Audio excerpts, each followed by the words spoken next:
नमस्कार, आप देख रहे हैं सुप्रभात न्यूज एमपी और मैं हूं आपके साथ महक कपूर। आइए नजर डालते हैं 25 फटाफट बड़ी खबरों की ओर। इससे पहले न्यूज को कहां से देख रहे हैं आप हमें कमेंट करके जरूर बताएं। अमित शाह आज मंडला और कटनी में करेंगे जनसभा। पीएम मोदी 14 को होशंगाबाद आएंगे। मध्य प्रदेश में लोकसभा चुनाव के प्रथम चरण के लिए केंद्रीय नेताओं के दौरे तेज हो गए हैं। इसी क्रम में केंद्रीय गृह मंत्री अमित शाह और प्रधानमंत्री नरेंद्र मोदी मध्य प्रदेश में लगातार दौरे कर रहे हैं। अमित शाह आज गुरुवार को मंडला एवं कटनी में जनसभा एवं स्थानीय कार्यक्रमों में शामिल होंगे। शाह दोपहर 12:50 पर मंडला के रपटा घाट पर मां नर्मदा के दर्शन कर पूजन अर्चना करेंगे। इसके बाद दोपहर 1:10 पर सर्किट हाउस के सामने स्थित रानी दुर्गावती प्रतिमा पर माल्यार्पण करेंगे एवं दोपहर 1:30 पर पुलिस ग्राउंड में जनसभा को संबोधित करेंगे।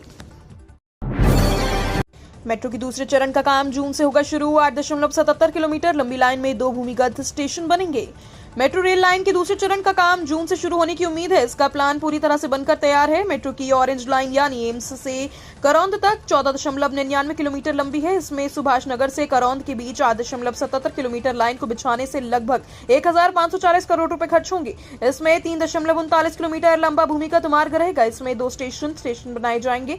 बता दें कि दूसरे चरण को लेकर तैयार किए गए प्लान को मेट्रो रेल कॉर्पोरेशन के एमडी सीबी का चक्रवर्ती भी देख चुके हैं। वहीं बात करें बीते महीने की तो मुख्यमंत्री डॉक्टर मोहन यादव ने दोनों काम का वर्चुअली भूमि पूजन किया था। सीबीएसई की बड़ी तैयारी, बदलेगी शिक्षा प्रणाली। कक्षा 6ठी, 9वीं और 11वीं के लिए जल्द लॉन्च होगा एनसीआरएफ का पायलट प्रोजेक्ट। केंद्रीय माध्यमिक शिक्षा बोर्ड एजुकेशन सिस्टम में जल्द ही बड़ा बदलाव कर सकता है। मीडिया रिपोर्ट्स की माने तो सीबीएसई जल्द ही कक्षा 6ठी, 9वीं और 11वीं के लिए नेशनल कैडेट फ्रेमवर्क का पायलट प्रोजेक्ट लॉन्च करेगा। एनसीआरएफ के लिए प्रयोग के लिए बोर्ड ने कई मान्यता प्राप्त विद्यालयों को आमंत्रित भी किया। सेशन 2024-25 की शुरुआत हो सकती है। सीबीएसई के एनसीआरएफ के लिए ड्राफ्ट गाइडलाइंस तैयार है। एक पत्र में जारी इच्छुक स्कूलों के प्रिंसिपल को एक लिंक कनेक्ट डिटेल्स साझा करने को कहा गया। बसपा प्रत्याशी के निधन के बाद बैतूल लोकसभा सीट पर चुनाव की नई तारीख घोषित। 7 मई को होगा मतदान। मध्य प्रदेश की बैतूल लोकसभा सीट के लिए मतदान पर 7 मई 2024 को होगा। यहां पहले 26 अप्रैल को मतदान होना था, लेकिन बसपा प्रत्याशी अशोक भालवी का निधन होने के कारण इसके स्थगित कर दिया गया। बुधवार को आयोग ने ये चुनाव कार्यक्रम घोषित किया है। 12 अप्रैल को अधिसूचना जारी होने के साथ नामांकन पत्र जमा होगा। इसमें केवल बसपा के मौका मिलेगा। मतगणना प्रदेश की सभी लोकसभा सीटों की एक साथ 4 जून को होंगी। होम्योपैथी शिक्षा की तरफ बढ़ा विद्यार्थियों का रुझान। समय के साथ चिकित्सा पद्धति में बहुत से बदलाव आए। होम्योपैथी चिकित्सा के माध्यम से छोटी छोटी मीठी मीठी गोलियों से बड़ी बड़ी बीमारियों का इलाज करने का दावा डॉक्टर करते आए हैं। होम्योपैथी भी समय के साथ एडवांस होती जा रही है। छोटी छोटी गोलियों और लिक्विड हमारे रोजमर्रा की बीमारियों के इलाज से उपयोगी मानी गई है। होम्योपैथी चिकित्सकों का कहना है कि चिकित्सा की इस विधि की तरफ विद्यार्थियों का रुझान बढ़ रहा है। शहर में भी होम्योपैथी मेडिकल कॉलेज संचालित है। वोट डालने दूसरे शहर जाने वाले को नहीं होगी परेशानी। इंदौर जिले में यात्री बसों का नहीं होगा अधिग्रहण। इंदौर जिले में लोकसभा चुनाव के लिए यात्री बसों को अधिकृत नहीं किया जाएगा। विधानसभा चुनाव की तरह स्कूल और कॉलेज बसों को ही चुनाव कार्य में लगाया जाएगा। मालवा निमाड़ में एक ही चरण में मतदान होना है। यात्री बसें अधिकृत होने से एक जिले से दूसरे जिले में जाकर वोट डालने वाले वोटर परेशान होते हैं। इसे देखते हुए यह फैसला लिया गया। जिले की सभी 9 विधानसभा क्षेत्रों में 2677 पोलिंग बूथों पर मतदान दलों को पहुंचाने और अन्य कार्यों के लिए करीब 1160 वाहनों की जरूरत होगी। इसमें 710 बसें, 410 कारें, 20 ट्रक और 20 वैन शामिल है। परिवहन विभाग ने इन वाहनों को अधिग्रहण की तैयारी शुरू कर दी है। जीएसटी में पहली बार दोबारा दाखिल करने होंगे रिटर्न। जीएसटी काउंसिल और सरकार व्यापारियों के रिटर्न में त्रुटि सुधार या संशोधन की अनुमति नहीं देती, लेकिन अब व्यापारियों को फिर से रिटर्न दाखिल करने के लिए कहा जा रहा है। जीएसटी काउंसिल की ओर से मंगलवार को एक ऐसी सूचना जारी की गई। जीएसटी लागू होने के बाद 7 वर्षों में यह पहला हुआ है कि पहले दाखिल किए गए रिटर्न फिर से दाखिल करने के निर्देश दिए गए। जीएसटी नेटवर्क की गड़बड़ी और कारोबारियों के पुराने रिटर्न का डेटा ऑनलाइन सिस्टम में बदलने के चलते यह निर्णय लिया गया। अब दागदार गेहूं भी खरीदेगी समितियां। केंद्र सरकार ने राज्य सरकार को दिए निर्देश।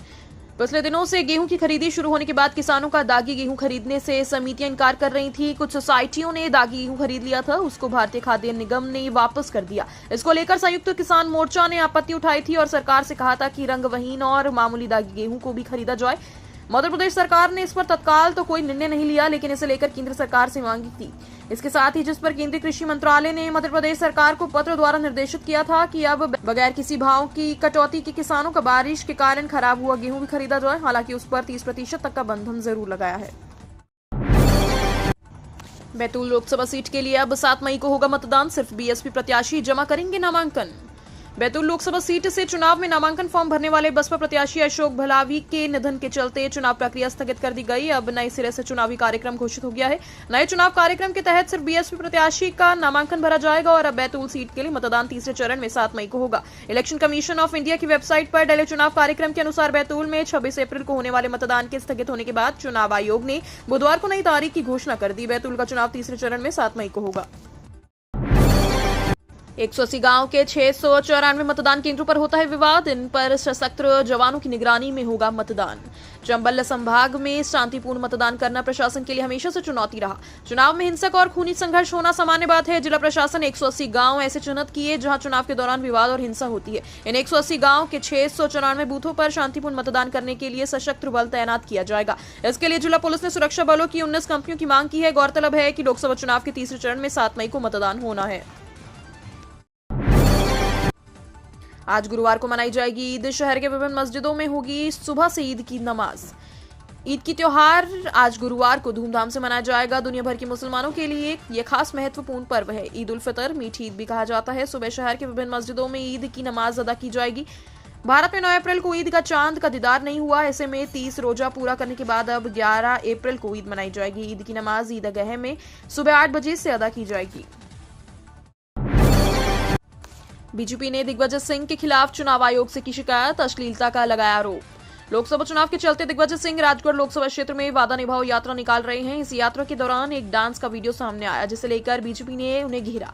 भारतीय जनता पार्टी ने पूर्व सीएम और राजगढ़ संसदीय सीट के कांग्रेस प्रत्याशी दिग्विजय सिंह की शिकायत चुनाव आयोग से की। शिकायत में बीजेपी नेताओं ने आरोप लगाया कि पूर्व सीएम दिग्विजय सिंह चुनाव प्रचार के दौरान अश्लीलता परोस रहे हैं। ग्वालियर में तीसरे चरण में होगा मतदान। 12 अप्रैल से शुरू होगी प्रक्रिया। ग्वालियर लोकसभा सीट पर तीसरे चरण में प्रदेश की अन्य 8 लोकसभा सीटों के साथ ही 7 मई को मतदान होगा। निर्वाचन की अधिसूचना शुक्रवार 12 अप्रैल को जारी की जाएगी। रिटर्निंग अधिकारी श्रीमती रुचिका चौहान द्वारा इस दिन प्रातः 11 बजे निर्वाचन की सूचना जारी की जाएगी। इसी के साथ ही उम्मीदवार अपनी नामजदगी के लिए नाम निर्देशन पत्र यानी नामांकन फॉर्म दाखिल कर सकेंगे। भारत निर्वाचन आयोग द्वारा निर्धारित कार्यक्रम के तहत नाम निर्देशन पत्र प्रस्तुत करने के लिए प्रातः 11 बजे से अपराह्न 3 बजे तक का समय निर्धारित किया गया। शासकीय अवकाश दिवस 13, 14 एवं 17 अप्रैल को छोड़कर 19 अप्रैल 2024 का नाम निर्देशन पत्र भरे जा सकेंगे। उनकी सोच पता चलती है। राहुल गांधी के महुआ बिनने और खाने पर सीएम मोहन यादव का तंज। कांग्रेस नेता राहुल गांधी के महुआ बिनने और खाने को लेकर भी मध्य प्रदेश में राजनीति शुरू हो गई। मध्य प्रदेश के मुख्यमंत्री डॉक्टर मोहन यादव ने तंज कसते हुए कहा, राहुल गांधी के महुआ खाने और बिनने से उनकी सोच पता चलती है। यदि उन्हें यही करना है तो फिर हम क्या कर सकते हैं। उल्लेखनीय है कि राहुल गांधी का काफिला अबू मरिया से गुजर रहा था और उस दौरान उन्होंने खेतों में महुआ बिनते महिलाओं को देखा। इसके बाद खुद भी खेतों में पहुंचे और महिलाओं के साथ कुछ देर के लिए महुआ बिनने लगे। इस दौरान उन्होंने कुछ देर तक वक्त बिताया और महिलाओं से बातचीत भी की। जबलपुर हाईकोर्ट ने बीएड मामलों में बढ़ाई सुनवाई। याचिका में मध्य प्रदेश सरकार की भर्ती नियमों की चुनौती।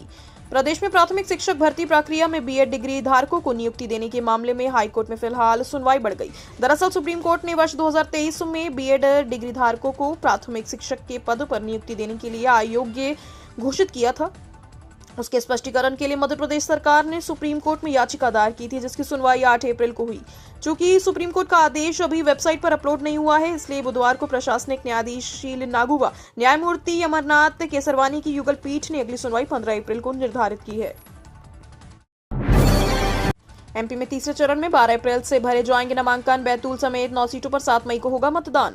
मध्य प्रदेश में 4 चरणों में मतदान होगा। पहले और दूसरे चरण के बाद अब तीसरे चरण के लिए 12 अप्रैल से नामांकन भरे जाएंगे। इसमें मुरैना, भिंड, ग्वालियर, गुना, सागर, विदिशा, भोपाल, राजगढ़ समेत बैतूल की संसदीय सीटें शामिल है। इसके साथ ही बैतूल में बसपा प्रत्याशी की मौत के बाद संशोधित चुनाव कार्यक्रम जारी किया गया। नामांकन पत्र दाखिल करने की अंतिम तारीख 19 अप्रैल है। इसके अगले दिन 20 अप्रैल को नामांकन पत्रों की समीक्षा की जाएगी। कमलनाथ को छोड़ सभी नेता पहुंचे कांग्रेस के न्याय पत्र की विशेषता बताने। देश के संसाधनों पर सबका बराबरी का अधिकार है। कांग्रेस गठबंधन की सरकार बनने पर किसकी कितनी हिस्सेदारी है, ये पता लगाने के लिए जाति आधारित गणना कराई जाएगी। वन अधिकार से जुड़े मामलों का निराकरण कर 1 वर्ष के भीतर किया जाएगा। ये बात पार्टी के न्याय पत्र की विशेषताओं को बताते हुए पूर्व मुख्यमंत्री दिग्विजय सिंह ने बुधवार को प्रदेश कांग्रेस मुख्यालय में कही। इस अवसर पर पूर्व मुख्यमंत्री कमलनाथ को छोड़कर सभी वरिष्ठ नेता उपस्थित रहे। रतलाम सीट पर कांग्रेस को झटका, जिलाध्यक्ष बीजेपी में शामिल। रतलाम लोकसभा सीट से चुनाव लड़ रहे कांग्रेस के प्रत्याशी और पूर्व में केंद्रीय मंत्री कांतिलाल भूरिया की मुश्किलें बढ़ गईं। रतलाम के जिलाध्यक्ष कैलाश पटेल ने अपने सैकड़ों समर्थकों के साथ मुख्यमंत्री डॉक्टर मोहन यादव की मौजूदगी में बीजेपी ज्वाइन कर ली है। इस मौके पर मुख्यमंत्री डॉक्टर मोहन यादव ने कहा कि अभी परिवार और बढ़ेगा। बयान से स्पष्ट है कि बीजेपी में शामिल होने वाले नेताओं का सिलसिला लगातार जारी रहेगा। बुधवार को उज्जैन में बीजेपी के लोक शक्ति कार्यालय पर मुख्यमंत्री डॉक्टर मोहन यादव की मौजूदगी में कांग्रेस के कई नेताओं ने भारतीय जनता पार्टी की सदस्यता ले ली। चुनाव की तारीख से लेकर समीकरण तक बदल गए, जाने बैतूल लोकसभा सीट के बारे में सब कुछ। बीएसपी प्रत्याशी के निधन के बाद बैतूल में पहले चरण में होने वाला लोकसभा चुनाव स्थगित हो गया। वहां 7 मई को वोटिंग होगी। बीएसपी प्रत्याशी के निधन के बाद लोकसभा चुनाव में समीकरण बदल गए हैं। कांग्रेस उम्मीदवार रामू टेकेम उनकी अंतिम यात्रा में शामिल हुए हैं। रामू टेकाम इस दौरान भावुक नजर आए। वहीं अब बैतूल में फिर से नामांकन की प्रक्रिया शुरू होगी। 22 अप्रैल तक नामांकन दाखिल करने की अंतिम तारीख है। वहीं बहुजन समाज पार्टी ने फिलहाल उम्मीदवार के नाम तय नहीं किए। उम्मीद की जा रही है कि जल्दी बीएसपी बैतूल ने नए उम्मीदवार की घोषणा कर सकती है। इसके बाद यहाँ समीकरण साफ होगा। यूपीएससी, सीएमसी और आईएएस भर्ती परीक्षा का नोटिफिकेशन जारी। 850 से अधिक पदों पर होगी भर्ती। यूनियन पब्लिक सर्विस कमीशन ने बुधवार को एक साथ 2 बड़ी भर्तियों की परीक्षाओं की नोटिफिकेशन जारी कर दी। Indian economic service, Indian statistical service और अब कंबाइंड मेडिकल सर्विस परीक्षा के लिए आवेदन शुरू हो चुके हैं। दोनों ही भर्ती परीक्षाओं के लिए आवेदन करने की अंतिम तिथि 30 अप्रैल 2024 है। एप्लीकेशन फीस 200 रुपए है। आधिकारिक अधिसूचना पढ़ने के बाद ही आवेदन करने की सलाह दी जाती है। यूपीएससी, सीएमसी भर्ती परीक्षा के तहत कुल 827 पदों पर भर्ती होगी।